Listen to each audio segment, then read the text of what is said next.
কী ভাবতেছেন মানুষের জন্য খাবার বানাচ্ছি? মোটেও না। রাত বাজে 11টা, আমার বাচ্চাকে খাওয়ানো শেষ।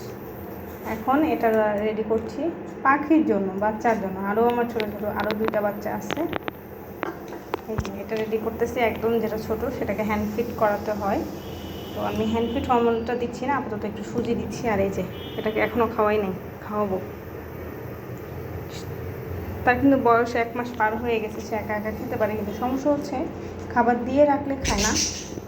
পড়ে গেল। খাবার দিয়ে রাখলে খায় না, তাকে খাইয়ে দিতে হয়, মানে হাতে নিয়ে খাইয়ে দিতে হয়। দেখ মোটামুটি আমার সুজিটা ডান হয়ে গেছে, আর একটু হালকা হবে, দেখি উড়ে সেটা ওইটা কোথায় গেল দেখে আসি। একটা কুটি একটা পুটি, এটার নাম হচ্ছে কুটি, এটা পুটি। তো কুটিটাকে আগে আমি খাইয়ে নেব, পরে পুটিকে খাওয়াবো। এই তো এগুলো হচ্ছে আমার লেদা বাচ্চা যেটাকে বলা হয়। আমার পেটের মধ্যে থেকে একটা বের হয়েছে লেদা বাচ্চা, আর এই যে 2টা লেদা বাচ্চা। লেদা বাচ্চার মধ্যে এটা হচ্ছে বড়, আর মেজোটা ওরা 3টা বাচ্চা হয়েছিল, তার মধ্যে একটা তো একজনকে দিয়ে দিয়েছি, আর আরও একটা ছোটো আছে। ছোটোটা এত সুন্দর করে খায়, ওর খাওয়া দেখে আমি নিজেই তৃপ্তি পাই। এই বাচ্চাটা কি সুন্দর করে খাচ্ছে। এবং পাখির বাচ্চাকে মানুষ করা আর পেটের বাচ্চাকে মানুষ করার মধ্যে কিন্তু কোনো পার্থক্য নাই, কারণ এদেরকে 2 ঘন্টা পর পর উঠে উঠে খাওয়াতে হয়। চ্যালেঞ্জিং একটা ব্যাপার। তারপরে তো টেম্পারেচারের ব্যাপার আছেই, যে টেম্পারেচার ঠিকভাবে মেনটেন করতে না পারলে অনেক সময় বাচ্চা ঠান্ডাতে কিন্তু মারাও যায়। দেখেন কি সুন্দর করে খাচ্ছে, মানে ওর ভরসার হাত এইটা, যে না এখানে আমি বসে থেকে খেলে কোনো প্রবলেম নাই। এইটা হচ্ছে আমার পুটি। কি সুন্দর কালার না? আমি জাস্ট ওর কালারগুলো চেয়ে চেয়ে দেখি।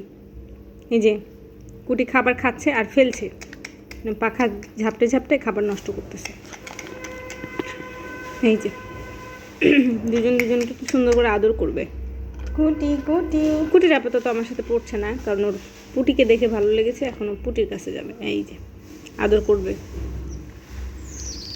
রক্তের টান বলে একটা কথা আছে না, এই যে সেই রক্তের টান।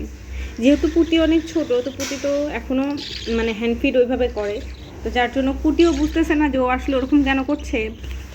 আর পুটির থেকে খাবার চাচ্ছে। ওর বাচ্চারা ক্ষুধা লাগলে এইভাবেই হা করে খাবারের জন্য। তো আমি ওই যে ওর জন্য সুজিটা রেডি করে নিয়ে এসেছি, ও দেখেন কি সুন্দর করে খাচ্ছে। এর মধ্যে এই যে চলে আসছে ভাই বোনের মিনি মোহাম্মদের জন্য আরেকজন টানে চলে আসছে। যাই হোক, যদি কুটি থাকে তাহলে পুটি খাবে না, মানে এরকমই করবে। আর আমি সারা রাত ধরে এরকমই করবো, যার জন্য কুটিকে আমি সবসময় আমার কাছে রাখি। সারা রাতও আমার সাথেই থাকে, মশারির মধ্যে থাকে। এবং কালকেও সারা রাত ও মানে গায়ের উপরে আমি হাত দিয়ে রেখেছিলাম, ও ঘুমাচ্ছিল। পরে অবশ্য উঠে গেছে, উঠে গিয়ে অন্য ওখানে বসে ঘুমাচ্ছিল। এই যে পরে ওকে রেখে এসে আমি লাস্ট অব্দি পুটিকে খাওয়াচ্ছিলাম।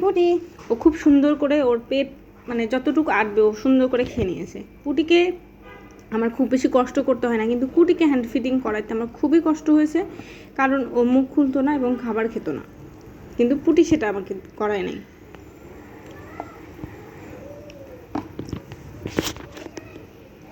কি সুন্দর খাচ্ছে, তাই না?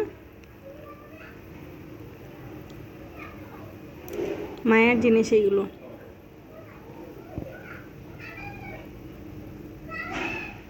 লেদা বাচ্চা তো লেদা বাচ্চা, আসলে এগুলো একটা লেদা বাচ্চা। কে এগুলোর তো আমি জাস্ট তাকাই দিই, সমস্যা নাই। আমি বাইরে থেকে আসলে কুটিকে শুধু আমি জাস্ট 2টা ডাক দিবে, একদম উড়ে চলে আসে। আমার এত বেশি ভালো লাগে।